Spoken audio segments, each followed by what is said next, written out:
So I will be talking in a little more detail about this specific initiative, the Agricultural Innovation Marketplace.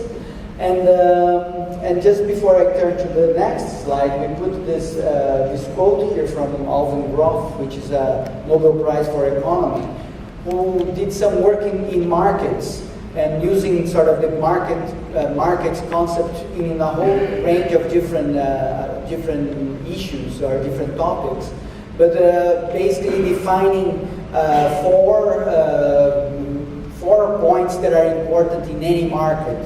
You know, and that's it, to be thick. In other words, to have interest people. You know, a large group of people interested in whatever the market offers in the exchange that the markets offer. It should be safe and uncongested at the same time. It's thick and uncongested and simple. And I think this it somehow defined our marketplace, which is a place where researchers meet to produce knowledge, basically. And it's thick. We have, as you will see with the data we have, a lot of people participating, and it's uncongested, it's simple, and it has been quite fruitful. So as you will see. So let me just turn to the next slide. So just picking up where my colleagues left. The marketplace is basically a partnership for agricultural research and innovation for development. As was said before, this is a partnership and it's an open partnership. So we welcome new partners. It's not a closed partnership. And we have a whole range of different partners, including co-leading the initiative with Embrapa, FARA, and IICA. And having a whole set of different partners participating on the initiative, and organized in a form of a steering committee that drives our activities, the strategy of our activities.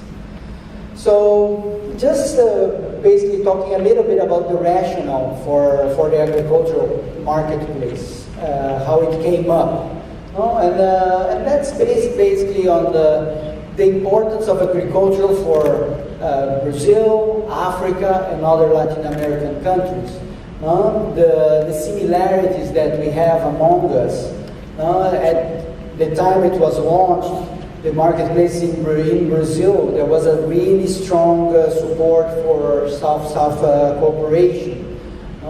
And the role that agriculture played in the Brazilian development, and Embrapa actively participating of that agricultural development through knowledge generation, and also a new sort of international context where the BRICS and these new players come in. So this is sort of the context is where the marketplace was born, basically. And going a little more detail on how it is, or what it is, and how it works. The marketplace has three essential pillars: the policy dialogue pillar, the knowledge management, knowledge sharing pillar, and the main pillar, which is the collaborative research for development projects. And I will talk a little bit about each one of those pillars. So the policy dialogue, we try to foster and promote policy dialogues at different levels, including from ministerial meetings, such as the launch of the marketplace, which occurred in Brazil during a meeting with ministers of agriculture of more than 30 countries in Africa.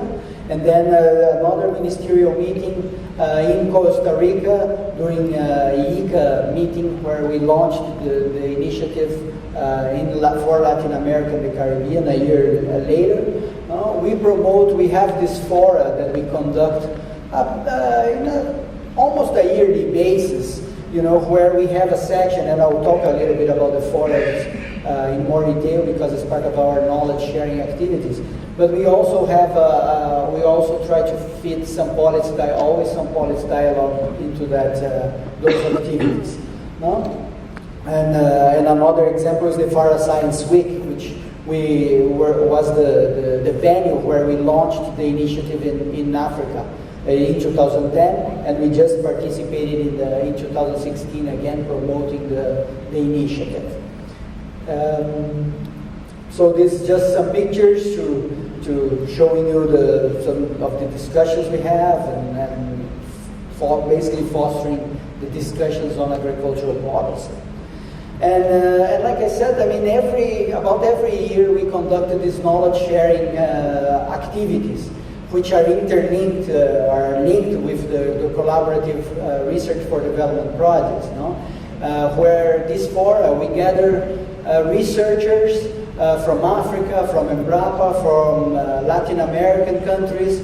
We put people together to discuss research ideas or to discuss project results, and also to do some capacity building, where we promote training on proposal writing, on project implementation to optimize the implementation of the initiative.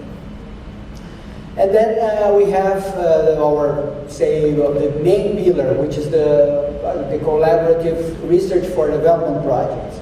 Now, these are projects, as you will see in the next slide, where we fund competitively collaborative projects between Embrapa researchers and researchers in Africa and in other Latin American and Caribbean countries. No, this is we do that through competitive calls for proposals, and so we select a certain number of proposals based on quality every year and fund them. Now, and the proposals and the projects are typically within this. Typically not. They have to be within this 4 different thematic areas, which are really broad thematic areas. And broad on purpose, because it feeds a lot of different topics, which is desirable. Also, we have the productivity enhancing technologies thematic area, natural resource management, policy and institutions thematic area, and smallholder and poverty alleviation targeted technologies. As you see, again, very broad, but on purpose very broad. So we can feed a whole range of different projects, as you also will see. So as I said, the projects are competitively funded. They are about, the maximum budget allowed is $80,000 for a maximum period of 2 years. You might think that's not too much money, but it turns out it is quite a bit of money, because we don't allow salaries to be covered or the projects to be run by consultancies. This is really a commitment between 2 institutions, Embrapa and a research institution in Africa or Latin America, and we expect the institutions to cover the time and the work of the researchers, and that has been working pretty well. So this $80,000 go a long way. No? And the projects are judged, are selected based on different criteria, including innovation, the competencies of the team, project objectives, etc., the design, methodology, etc. And so I would like then to present to you some of the numbers, since the marketplace was launched in 2010, initially for Africa and then for Latin America, and just would like to present to you now what we have so far, which are quite interesting results, as we believe, and also where we are going from here. I apologize if the slide is not visible, but just to say, and Chris mentioned in the introduction as well, just to give you some numbers. We received up to now, since 2010, almost 800 pre-proposals. That's quite a lot. And as you see, we fund about 10% of those. So we have. Of course, you have countries that will submit more proposals, as you see Ethiopia, for instance, in Africa, or Colombia in Latin America and the Caribbean. But the calls are disseminated and open for all the countries in Africa and Latin America and the Caribbean. these are just, as you can see, and it's normal that you have countries that submit more proposals. But so we've been very happy with the number of proposals and the interest that the initiative has been generating. Here just a graph showing you, these are the funded projects. So like we have about 800 pre-proposals. This is the process is competitive and is a two-stage. So from the pre-proposals we select the best and they go for full proposal, and then we fund the projects. And here we have the 82, so currently, or up to now, we have 82 projects funded in 13 different countries in Africa and 10 countries in Latin America and the Caribbean. And we have, so you see here the distribution by thematic area. Productivity enhancing technologies is the most looked for technology, thematic area, sorry. But these thematic areas, they are kind of, some projects can be submitted to different thematic areas if you really look into them. So, it's not a super indicative of much, but it's interesting just to see the areas that people actually are paying more attention to, even though they can, these are sort of intermingled. And on the top, you can see the distributions on the gender distribution, which we're still looking for more participation of women in the process, but we have on average a 25% participation of women researchers. And we have a good example here with Margaret that she will talk a little bit about her project in a little bit. And this graph is just shows the Africa. That's why the number is a bit different than the 82. But so we have 64 projects in Africa and the rest in the Latin American Caribbean. And here, it's just a broad overview. You don't need to. This is a kind of a polluted slide, but we are very happy with the outputs that we've been getting for these projects. And we have 42 projects completed up to now, and then they generated a whole range of different outputs. From different technologies such as biopesticide development or calciline in Africa. To a lot of experts trained in different countries, and as was mentioned here before, germplasm exchange is it's a very important. We consider a very important output. This exchange of germplasm between countries. This is a very important issue, as it's important for countries to develop, for instance, different lines of plants that are more resistant to climate change, for instance, high temperatures or different plagues. Yesterday, we visited the Silene Research Center here in Dubai. We were quite impressed with their work, and it highlights how important it is to have materials so you can introduce in your breeding programs and produce new varieties of plants resistant to heat and resistant to pests. So, and the marketplace here is just this table just shows you how the marketplace output relates to the SDGs. Of the 17 SDGs, we can identify outputs that match with at least 8 of them, from poverty reduction, no poverty and zero hunger, to partnerships to achieve the goals. And so you can take a closer look and you'll see how they relate to these SDGs. And coming towards the end, and before I pass the word to my colleague Paulo Mello, just would like to mention that a few tools that really assisted and were essential for us to reach the stage where we are now.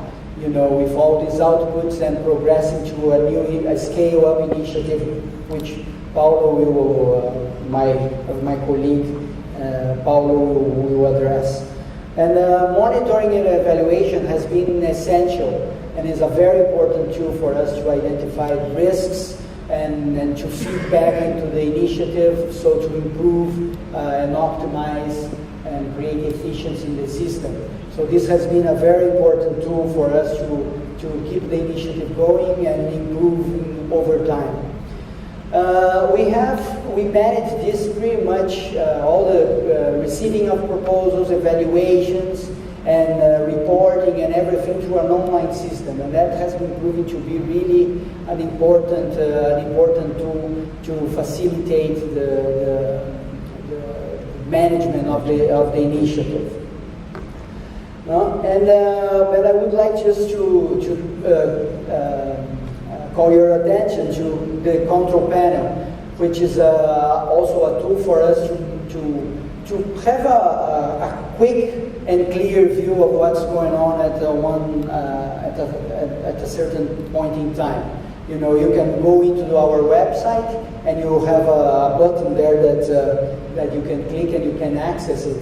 But you can look into projects by thematic area, projects by country, and a whole set of different indicators. So I would really invite you to visit that into our website. And as I said, you can look at the control panel and see the different indicators. And now I would like to, just before I turn actually to Paulo, just mention that what Paulo is going to talk about is part of a sort of a pipeline strategy. You know, so the marketplace, we reached a point that we have such a large number of completed projects, and we generated this sort of critical mass of knowledge that we can now pick it up, the ones that are the best, and scale them up. And sort of the next little piece into the pipeline, you know, going to maybe a third piece, which would be, you know, moving to regional or national or regional really development projects, you know. So that's still up for more development. So, but this next talk is about this next step of scaling up what we have so far and keep on ongoing the initiative, the results, and the contribution to actual development on the ground. So I would like to then turn to my colleague, Paulo.